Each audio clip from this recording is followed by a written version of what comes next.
Oh.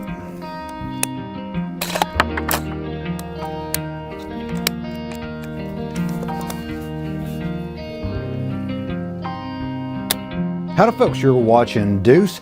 A few nights ago, I was doing some night shooting for another video coming up in the near future, and my gun completely jammed up, could not get her running again. And that was my favorite gun, my AR-15 rifle here, chambered in 300 blackout. It was so jammed up, I could not get a cartridge to seat to chamber, and I thought I had a squib, a bullet basically lodged right in the front, and it turned out no, it was just extremely dirty. And it got me thinking, how is this AR-15 and anyone else's AR-15, how is that going to break? Because these are all filled with moving parts. Moving parts wear out eventually, and they do eventually break. So how will your AR-15 break in the future? First of all, why is my AR-15 so dirty it completely stopped functioning? Well, part of it, well actually no, 99% of it was this guy's fault because I neglected to clean it for the last probably 700 rounds, if not more. Let me just show you what she looks like there. And it doesn't look too bad, as you can see. I'm going to get to focus there with my face because it always focuses on my face there. It doesn't look too bad, but it doesn't look great either. So here is the bolt and bolt carrier group and all that good stuff, and it's still kind of very mushily run there, but it is very dirty, especially around those lugs. So let's go ahead and just take a look and see what we can see there. There we go, get the pin out.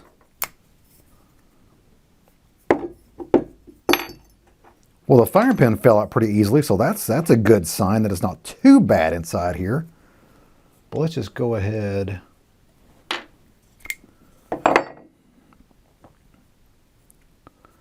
Oh, that is gritty.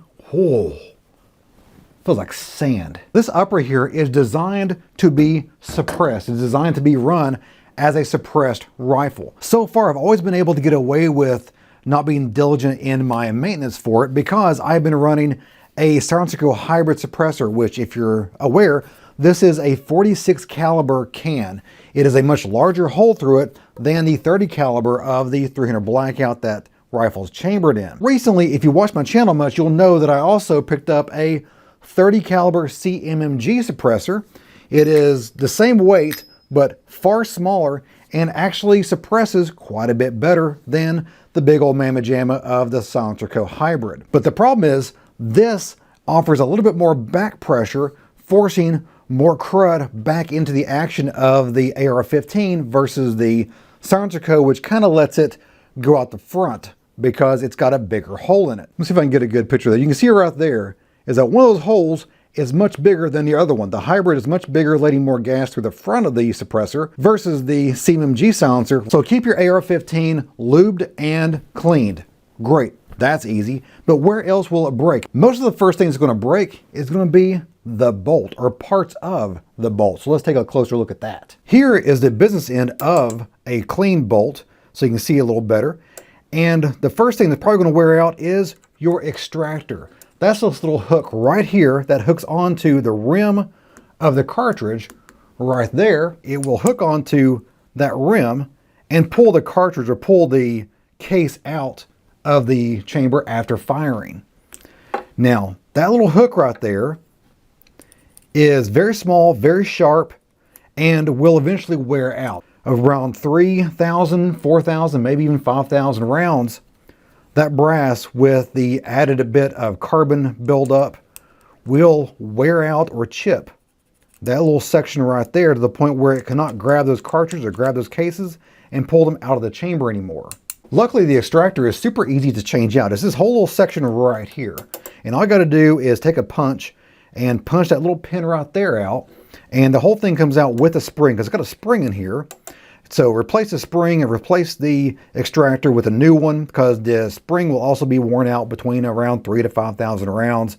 Replace both of them and your bolt is good to go as far as the extractor is concerned. Between 5,000 and 10,000 rounds, your bolt itself will break somewhere. Usually it'll break one of these two lugs on either side of the extractor because the rest of the lugs here on this bolt is supported on both sides of that individual lug. But these two only have support on one side and the rest of it's empty because that extractor takes its place. Another place it likes to break sometimes is right here. This is where the pin goes through. I've never seen it in person, although here's a picture of it, so it does happen. But normally, what you're looking at is one of these bolt lugs breaking on either side of the extractor. On the back of the bolt here, we have these shiny little areas right here. These are gas rings, and they hold the gas back once it goes through the cycling process. That's the seal that keeps the gas in check and keeps the bolt cycling correctly. And those typically start wearing out between 5,000 and 10,000 rounds. You might start getting some short cycling of your bolt because the gas is leaking past these rings. They don't quite seal as well as they used to. That can be, of course, accelerated. All these can be accelerated by lack of lubrication. Also in the bolt carrier group is your firing pin. Of course, it goes down your bolt. Here is the firing pin going through the bolt, as you can see, and that would hit the primer in the back of this cartridge if there was a primer in the back of this cartridge. This is just for show right here as my pointer. But the firing pin will typically break right around here on the very tip, just the tip, or it will be worn down slowly. Typically, the firing pin tip will last between 10 and 20,000 rounds. If you dry fire a lot, that could be lowered down because the tip is getting slammed home without having anything to cushion it, such as the primer. So that could be accelerating its wear by doing dry firing, but these are super cheap, super easy to replace, not a big deal. Even though it's not a moving part, eventually your barrel will also wear out. It takes a lot of rounds, usually 20,000 rounds or so, to really wear one out unless you do some other things, which I'll mention later.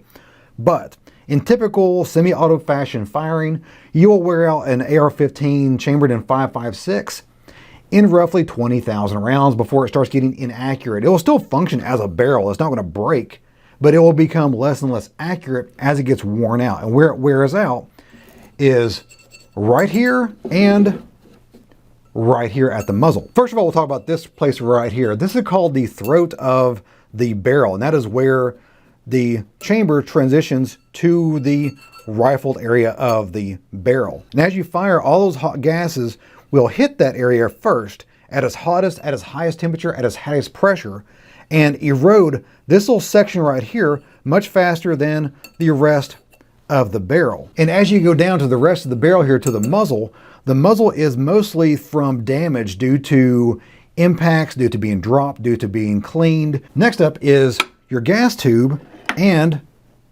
your various gas ports.